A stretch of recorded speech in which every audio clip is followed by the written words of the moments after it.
You break your hands. Correct. All right, I'll see you next time. Bye-bye. I would do it unless it's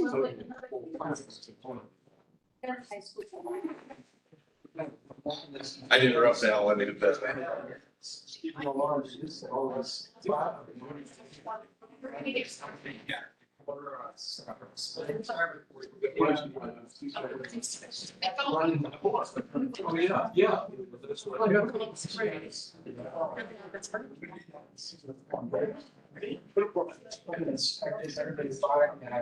I'm gonna have to share it. Yeah. Then I finally.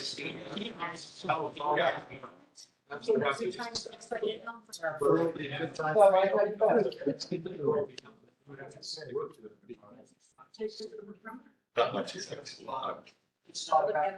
Yeah. Go down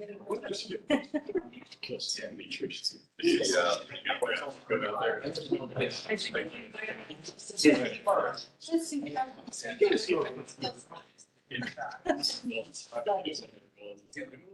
I was gonna make jokes because. All right, so we'll go ahead and get started. Thank you, everybody, for sticking around. Thank you, everybody, for showing up today for our live Zoom discussion. You know, this was one of our big initiatives. I've talked about it a lot. Our Jim Kinnick has talked about it a lot. Kind of a big way for us to take a grasp of the changing economy, kind of in our area in the Mahoning Valley, how we can adapt from, you know, this rust belt from the past, turning to these advanced technologies and kind of looking into the future and how we can adjust to it. So I've mentioned all these times over these past months, working towards completion, and we have the completed study. You know, we've shared copies with you guys, but there's no better way to hear about what went into this and what the outcomes are than from the source. And that source is Jim Katsafanis, was the lead on the project team with Michael Baker International. So I'll kick it off to him to kind of talk through, and feel free to kind of jump in at any point with any questions, any clarity, and again, feel free to stick around afterwards for some lunch. So go ahead, Jim. Thank you. Thanks, Stephen. Thanks, everyone. I guess enough of you got bribed with lunch to stick around. But that's good to hear. And I think this is a really cool project and a cool study that we were able to do. And I think we're gonna, you know, you're gonna find it pretty enlightening, if not kind of a little out there, I will admit. But you know, there's a lot of realistic and realism to what we're gonna really be talking about today. When Eastgate had you know, asked us to develop this study, and we were kind of getting at the beginning of this, you know, we really were asking, you know, first question is why? You know, why? What's the importance around this? And I know that Eastgate had done, you know, depending on what federal bill, transportation bill we were talking about, they had submitted to raise grants, build grants around this project, and they had some ideas, some concepts, but they hadn't really put it all together. I guess, you know, it was more a little bit less, little less disorganized. I guess I'll say that from the standpoint of not really having a really good plan. So they went to the state of Ohio, the research division, and got some funding to do this study. And so when we came on board, we were like, all right, you've had some ideas, you've had some concepts, and wanted to see how we could bring that all together and kind of enhance it and package it in a way that really gives a good opportunity for using this as a launching point, not only for this region, but also how it can be scalable and usable elsewhere. So when we were starting to ask the question, you know, why this particular focus? Stephen and I have given this presentation very similar to this at OTEC back in October. And I actually decided to change the order of the presentation just a little bit, because instead of focusing on the negative, right? There's a lot of, you know, negative. I'm in Pittsburgh. Stephen and I just were in Dallas last week, where I had put together a panel discussion for Intelligent Transportation Society of America. We had a panel discussion about the Rust Belt and reinventing the Rust Belt. And so Stephen came down and, into Dallas and talked about this project amongst some, other people I had from Ohio, Pennsylvania, and Michigan. So really, I wanted to change the kind of the focus of the discussion. Why not the Mahoning Valley? Really, that's what it's about here. And when you look at this map here that's on screen, I know it's not the greatest map, and we didn't create it. It's from USDOT is the source of this, but it really shows with a crayon in the size of the crayon that how much freight goes through this area. So if you look at I-80 on there, and and maybe I can point out, if you can't pick it out, see if I got which button is the laser there. Okay. So I-80 being right there, right? That the biggest line on the map, if you look at it. So that really says that in this area, just on the highways, we have a very significant amount of freight that's going through this area. So this project in the area that we were looking at, intersection of 76 and I-80, as well as we have two major railroads, Norfolk Southern and CSX that are right in the area. So really what that means is there's about 19%-ish of the US tonnage of freight goes through the area. So really a tremendous opportunity to create a strategic vision around freight, logistics, distribution, manufacturing right in this area. So, I already kind of mentioned some of this, but, this strategic location. So Lordstown, when the original efforts that Eastgate had done, the project was called Lordstown Smart Logistics Hub. We've since renamed it to the Live Zone. Okay, and that stands for Logistics, Innovation, and Vehicle Electrification Zone. And really the reason why we wanted to kind of get away from that old name was this is more about a regional vision. It's not just about a hub, one location.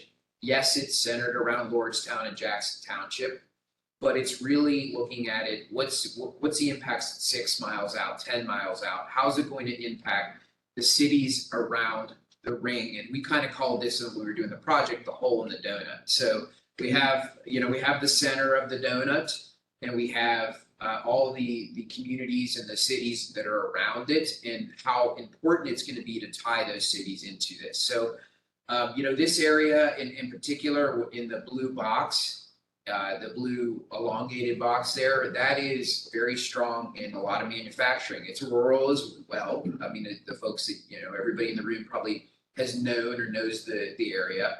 Obviously there was the GM plant that's been repurposed and those kind of things. There's the new Ultium battery plant. There's the TGX Home Goods distribution facility. There's FedEx there, distribution, all kinds of things that are happening right in that area, as well as the clean energy facility that was built. So the power plant. So really it's a ripe area for economic potential, and we really wanted to capture that in this study. So I'll flip it back to the negative, right? And this kind of goes to some of the things that Justin had presented in the 2050 plan. There's certainly a population downturn, and continue to see that trend. We want to look and see how do we change that trend? How do we reverse that trend with this project and this vision that we are developing around this? So that loss in manufacturing, we've already talked about the Rust Belt. I don't need to educate this audience, right, on the economics of the area. I mean, again, I born and raised in Pittsburgh. I've lived it. I saw it, firsthand. So we know what things in Pittsburgh, declining population is an issue as well. So, but the good side, on the flip side, cost of living in Ohio is low, especially in this area, it's low. So that really, it's below the US average. So there's, the opportunity to spark economic development here and really build something around the vision of the project. So, the vision itself is, about technology, right? I mean, that's what's driving it. So we want to, we kind of took a step back and said, okay, how do we want to bring in, the technologies and the different tie the different industries and logistics and bring a holistic vision to the area. So that really is, kind of what the vision is on the screen there. And, really for the purpose of attracting business and retaining workforce, but also developing a resilient economy and a sustainable and equitable economy. So kind of all the things that, really are part of also what this current administration in Washington is all about in the transportation bill and making sure, that there is, kind of those equitable, sustainable opportunities for things that we're doing and we're pushing out as far as type of projects. So, well, when we started to dive into the plan and we kind of bring all the technologies together, this is really kind of at the crux of what everything that this project's about. So we're bringing the industries together. That could either be agriculture, that could be manufacturing, that could be logistics.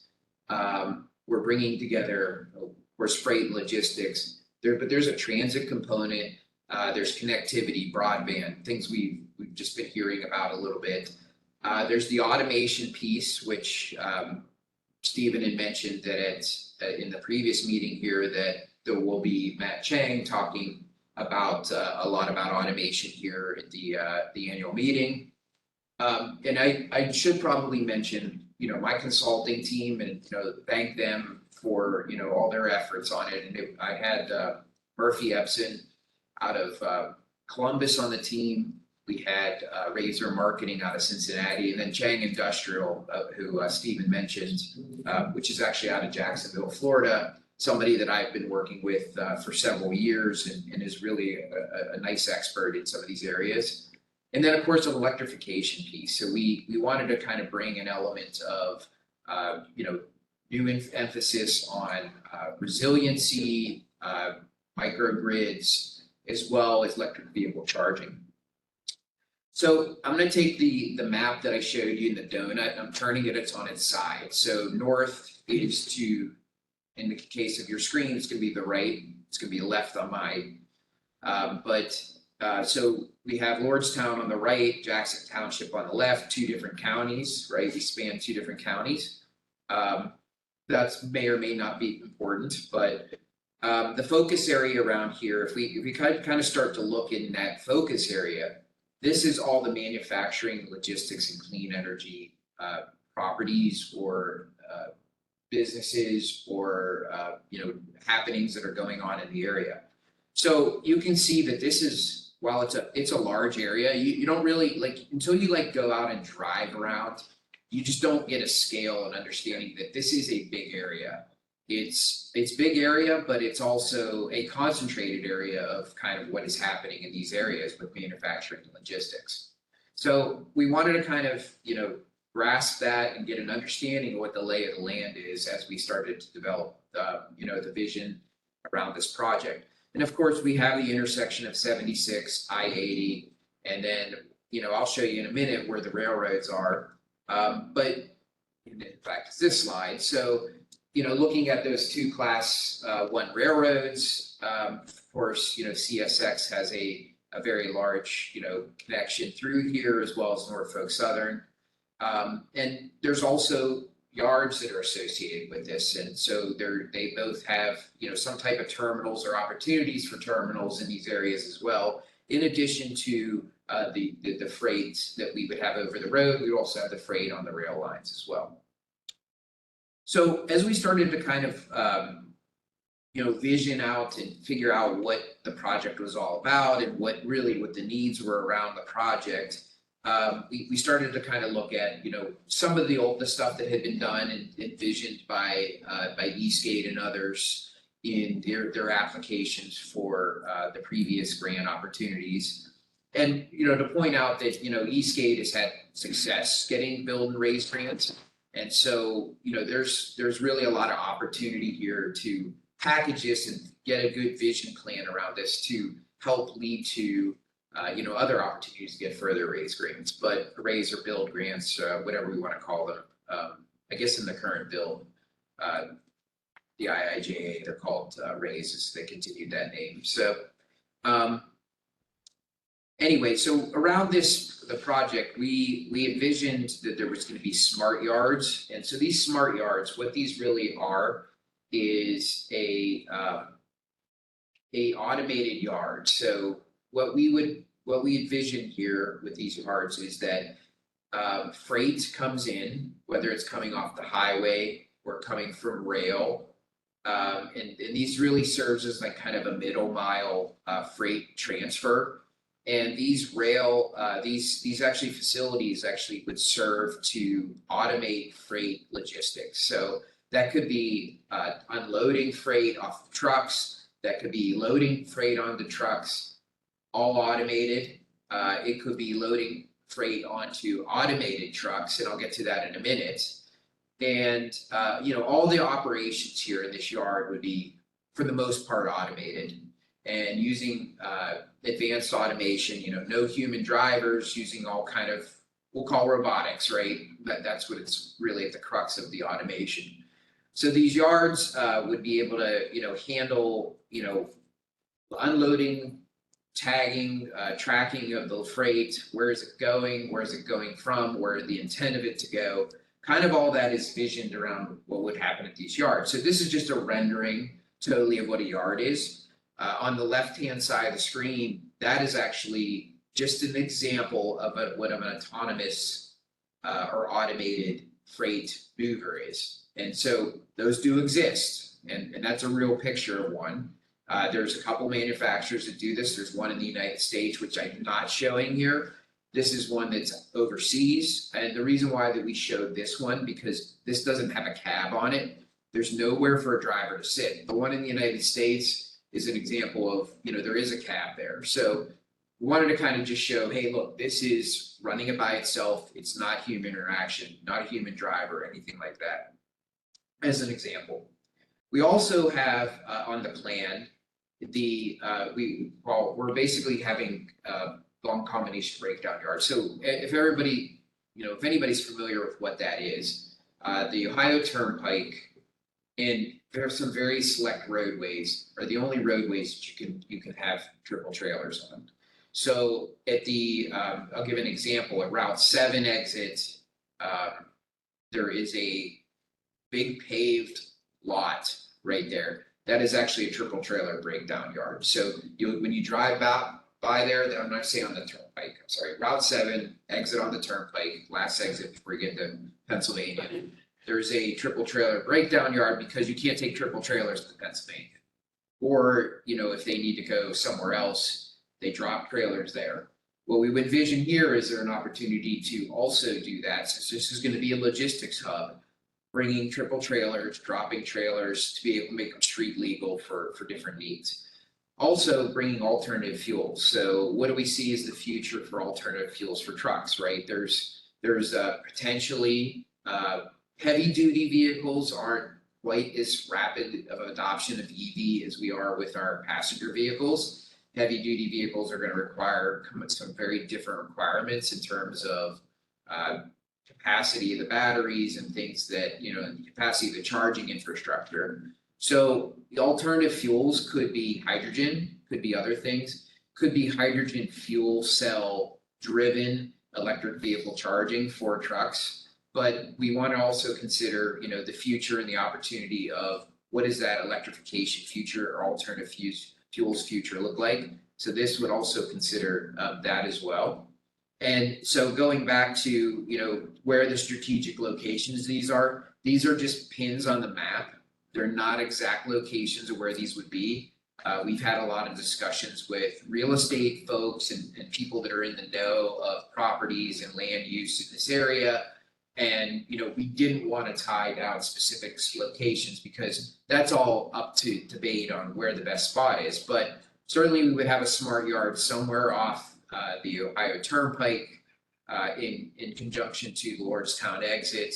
We also would consider a smart yard, and we had said, the best location here was at a Norfolk Southern location that we could consider a smart yard as well.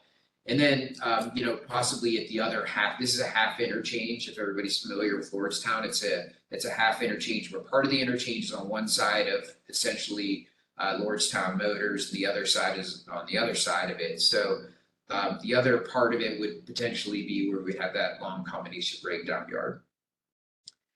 So in conjunction with those smart yards, we want to tie into and be able to tie into these different manufacturing facilities, to the different logistics centers, whether it's the FedEx, whether it's TJX Home Goods, whether it's these two we'll call intermodals between CSX and Norfolk Southern. We have to have some type of way to take this automated freight. I spoke about these automated yard movers. We also want to be able to take those automated yard movers out onto the road and make these connections. So we have these what we call smart corridors. So the smart corridors themselves have a bunch of different technology. But on the right-hand side would be kind of a rendering of what these smart corridors would look like.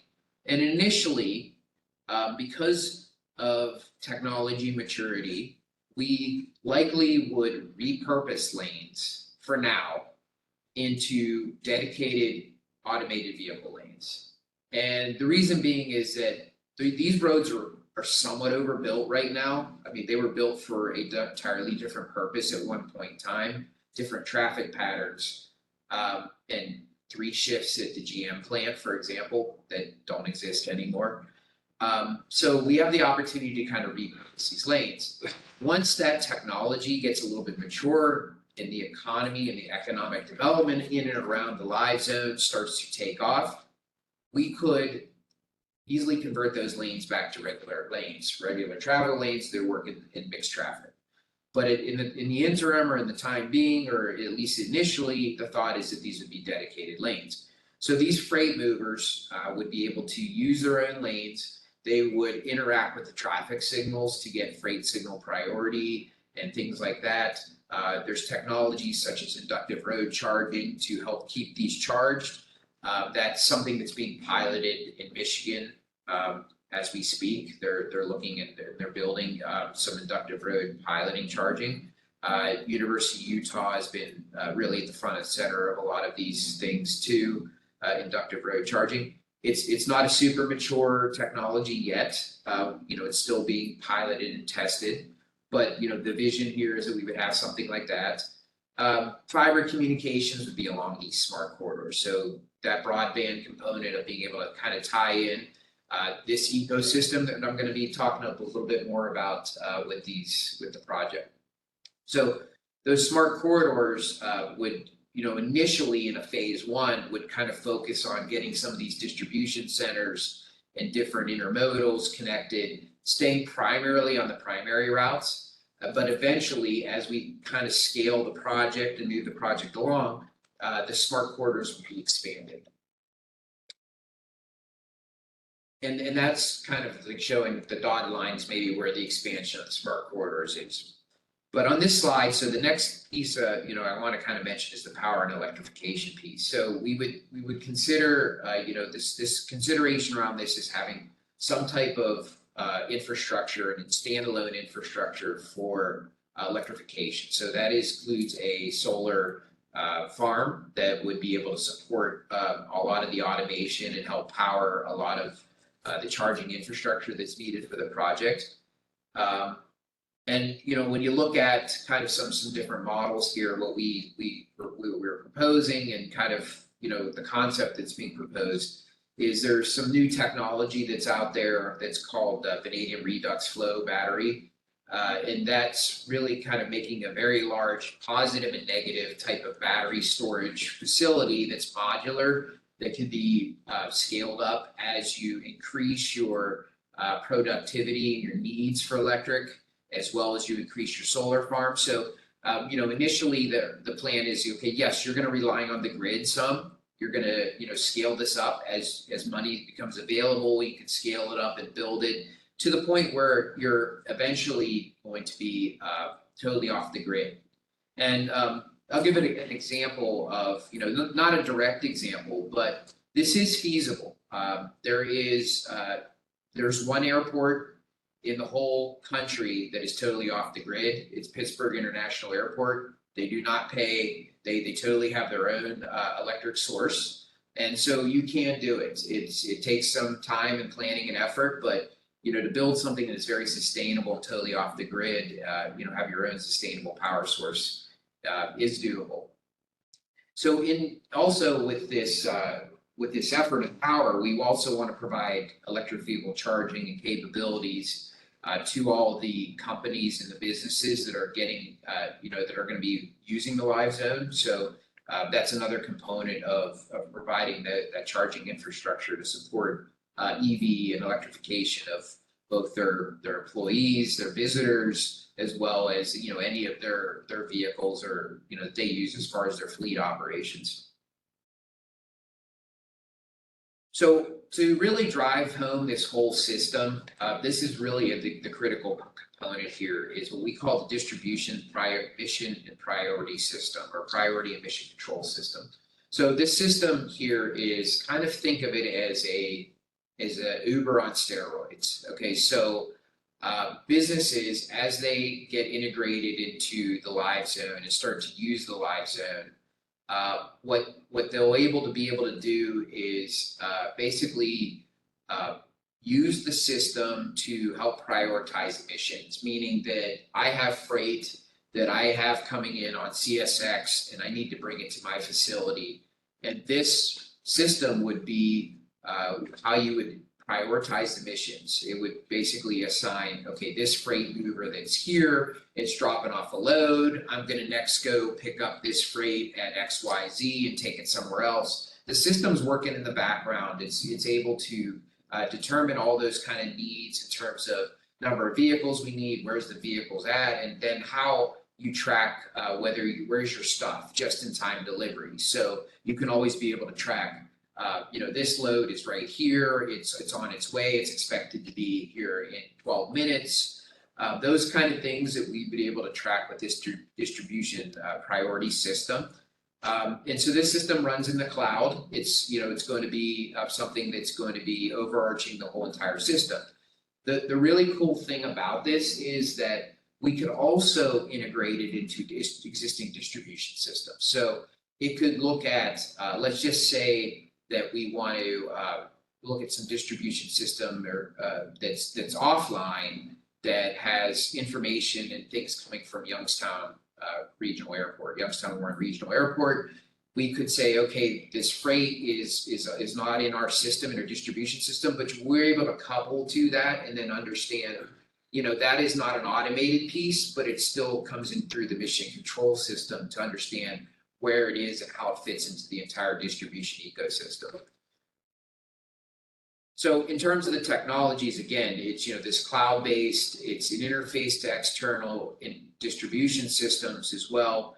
And really there's going to be this whole fleet integration software that's going to be able to manage where these autonomous road movers or transport vehicles are doing, where they're at. And so this is going to manage the whole operations and as well as the data analytics of that piece. So as we move on to that data analytics piece, we also want to be able to tie through data communication. So how do we leverage the communication? So not only are we going to be putting that fiber in I talked about, but we also want to be able to tie it to other things such as using the Ohio Turnpike, their fiber network to leverage that. So we will be tying to that. And we want to be able to bring that data and all that data and information back to a couple different areas. One is the ORNet, which is I guess a learning type database that the state has. We also want to kind of bring it to the event streaming platform. This is ODOT, Ohio DOT, that's putting together something called the event streaming platform. It's not totally focused on connected and automated vehicles, but it is something that they're doing to kind of gather data information that's statewide. So we want to be able to tie to that as well. Again, these are just some examples, just a quick graphic of, what that means. There's also communication with these vehicles that I mentioned with the traffic signals, as well as there's a need to have, any of the businesses that are going to get integrated into the system is they want to be able to have some communications. We have communication systems that'll go with each business to be able to tie into the entire network itself. All right, and then really another a very important element to this thing and the whole economic vision here is workforce, right? How do we get the workers to the jobs? How do we handle not only getting them to work, getting from work, how do we bring those resources that are needed to develop an economic growth vision in this area? Because it is rural, a lot of people are coming from the outside the donut. So we see that importance as an opportunity to kind of bring and develop workforce in the region. So we need, have the need for transit, and so looking at, there is WRTA route that goes through here. And so the vision is that we would provide some type of first and last mile service. There is actually a park and ride that I don't know the status of it is, but it's planned that's going to be built right here. And that's not part of this project. But that park and ride could serve as a mobility hub to provide first and last mile service, automated first and last mile service for connections to businesses. So again, it would be on demand, very similar to what I'm talking about with the entire distribution system, but this would be a transit focused on demand automated system.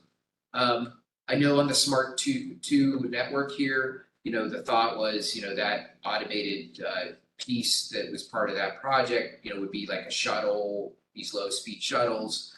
There's other opportunities now. I mean, technology's advancing. So, we were visioning here that this would be probably what we call federal motor safety standard compliant vehicles that are more like 35-mile-an-hour mini buses or shuttles or transit vehicles that would have autonomous vehicle technology and stacks, software stacks on them and be able to operate at a higher speed. This is a larger area, so these low speed shuttles wouldn't work here.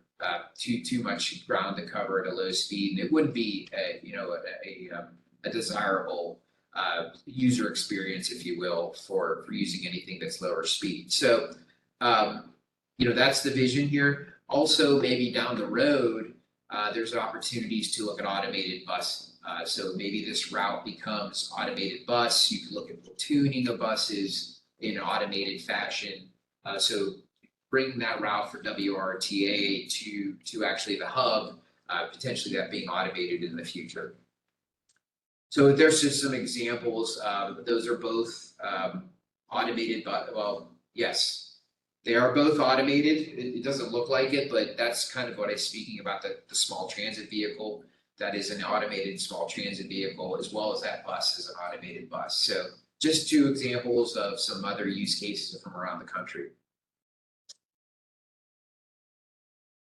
And then lastly, I think we'd be remiss to talk about infrastructure improvements, right? I mean, all this technology is great, but there's also some components of looking at what is that future. So as maybe 10 years out, as economic development growth, as the growth grows, is there an opportunity to maybe improve interchanges, those kind of things? So making some brick and mortar investments as well could be part of this. New traffic signalization that might be needed when some of these areas start to develop. So want to keep that in the vision and also the approach here. So again, there's also opportunities for rail crossing upgrades. That's something that probably needs to be addressed in the area.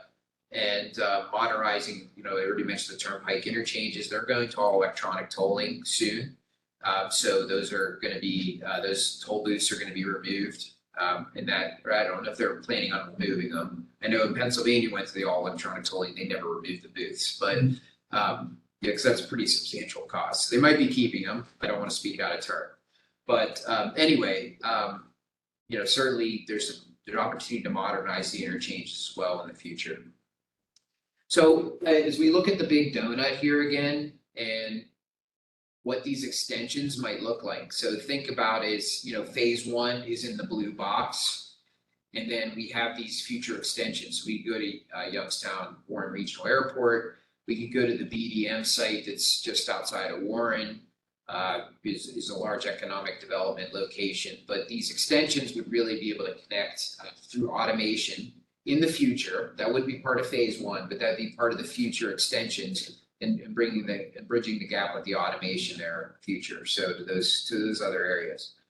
And if you look at like the kind of development potential, this was just something that we had looked at a 50,000 foot level. These are all commercial properties that are, you know, on the market or had the opportunity to be part of, you know, repurposing for logistics, manufacturing, whatever, distribution. And so there's a substantial amount of opportunity here if you look at it, and bringing in a regional vision into the live zone. And we did use the word hub on this screen, but that live zone, which is really the blue box, of expanding this out to be the larger donut. So when we got to the implementation side of things, what we wanted to kind of look at is, you know, how do we phase the project and what's our process for doing that? So first thing that we wanted to do is we wanted to understand technology readiness. That was the first very important thing, is we needed to go through and say, okay, we have these ideas and these concepts, but are they ready for prime time yet? So we did a technology readiness assessment, and this is very similar to any efforts that we do in my company that we do, and any folks that are looking for deploying technology. You have to understand how ready is this technology, because we do want to do things that are cutting edge. It's in some sense we don't want to do bleeding edge, right? So bleeding edge is going to have a lot more risk, and so we wanted to kind of bring in some things that were both cutting edge as well as have some proof of concept, have been done, have been implemented. So we looked at that, we looked at timeline, we looked at funding, and kind of bringing all those things together. So when we looked at you know, a vision and an implementation strategy, we said, okay, in the initial phase, you know, we may be looking in 1 to 3 years for that. That 26 million is a palatable number. Sounds like a lot, right? But it's a number that you could get with a raise grant. And so, you know, that's a palatable number. But the important thing here is that 26 million gets you an operatable system. We're not building something that's just going to sit there. We're building something that's going to operate and work from day one for $26 million. And then as you expand and you continue to grow and size up and scale up the project, you can go to phase 2 and phase 3, which are going to be more substantial costs. But we want to make sure that we had something that was buildable and fully functional in phase 1. Another big component of the live zone, and really creates the, you know, I don't want to say challenges, but it just makes it's going to make things operate better. It's going to make it more easily implementable. Is there has to be some governance around this project. So we wanted to look at it, and Eastgate had asked us to look at a little bit more, you know, what kind of governance and strategies do we need to do to make changes in the region? Because I'll applaud everybody that, you know, has been involved with this project, and the county folks and even the locals. Everybody's, for the most part, has embraced the project, but there's still some hurdles around, like who owns, who operates, who maintains the system. What's the funding strategy? What's the sustainable strategy for this? So we wanted to kind of look at, you know, who are the stakeholders, and then what kind of some of those governance structures and changes that needed to be made to make this project happen. So we did that. We also wanted to look at federal funding opportunities. So this is an eye chart, right? Not very good, but really looking at the different components of the project are across the top. And then some of the federal grants and there's probably some state grants in here, but some of the different grants, in fact, I do see one down. Well, it's a NEVI. NEVI is a federal grant, but it's Ohio. But we bring in kind of all the different grant opportunities where they might be able to allocate funding, where you might be able to get funding for these different components of the project. So while you would like to get a lot of it, that $26 million at one jump, maybe there's pieces you can get from here, and everywhere to kind of implement the project. And I think the other thing that was important that we really put into this vision and action plan, and really why we called it an action plan, because we had to have an implementation roadmap.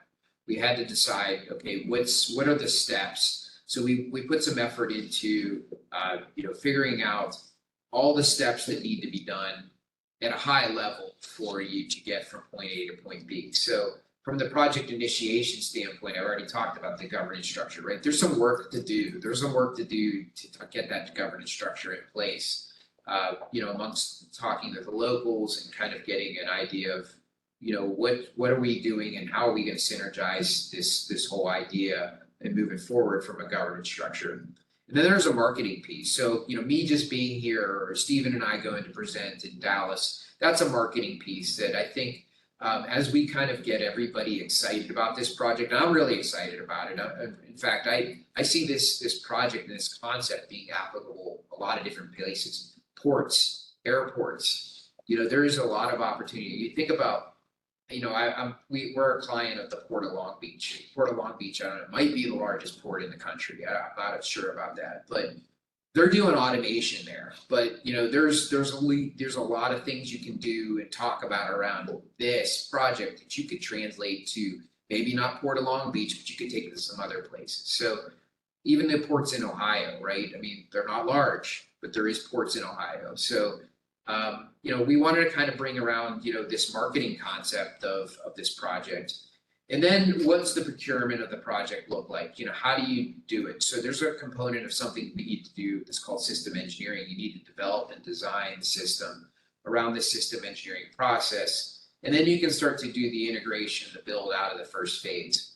And then there's an O&M process, right? So there's a whole thing around there. You have to develop operating requirements, standard operating procedures. You have to, discuss, frankly, who's going to own and operate it. So all those kind of things have to be, figured out. And then ultimately the expansion side of things. So where are you going to get additional funding? How do you grow this from that initial $26 million investment? How do you get the investment from phase 2 and phase 3? So that's all I had. I don't know how I did on time. Guess I'm perfect on time. Yeah. I guess I talked longer than I thought because it did go to 45. But anyway, if you have any questions, there's my contact info. I'll be happy to, fill you in on anything else. But thank you very much.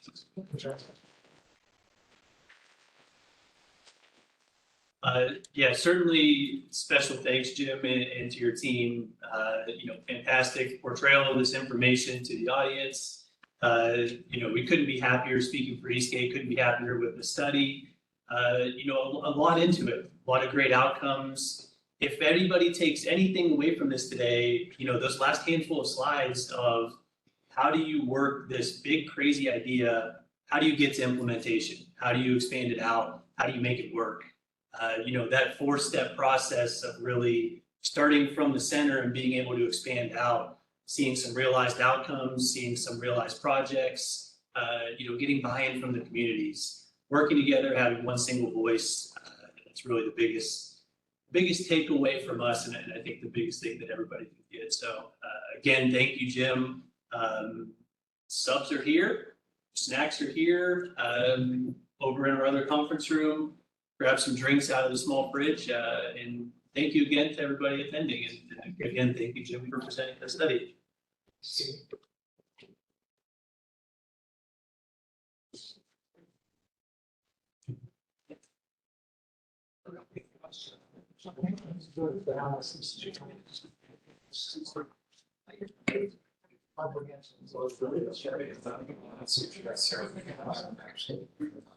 The only thing about I went to Dallas, the platform I had,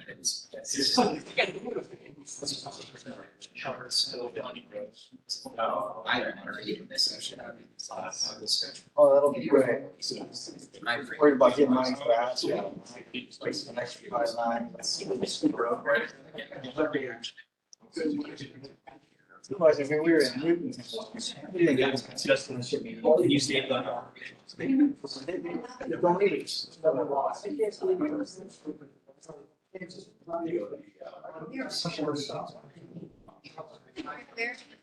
It's like, that's called perpetual energy. The conversations we have. So beyond. That's one that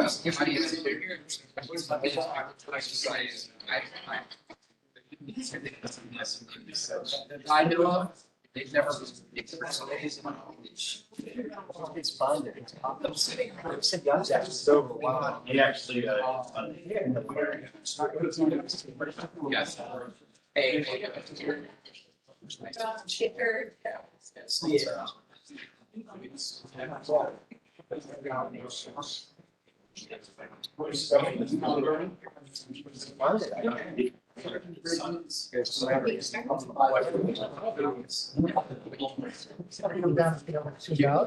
It's one old brand.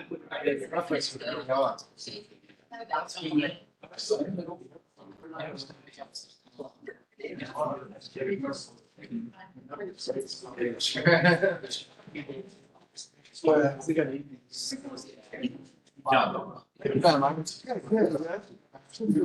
We got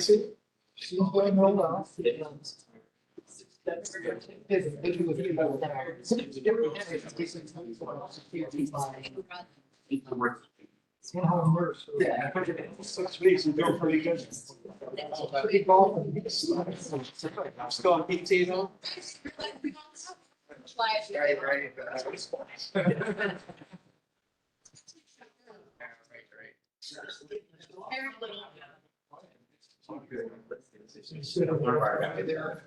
Yeah. It's been stable. Question. Somebody that's tried about his house.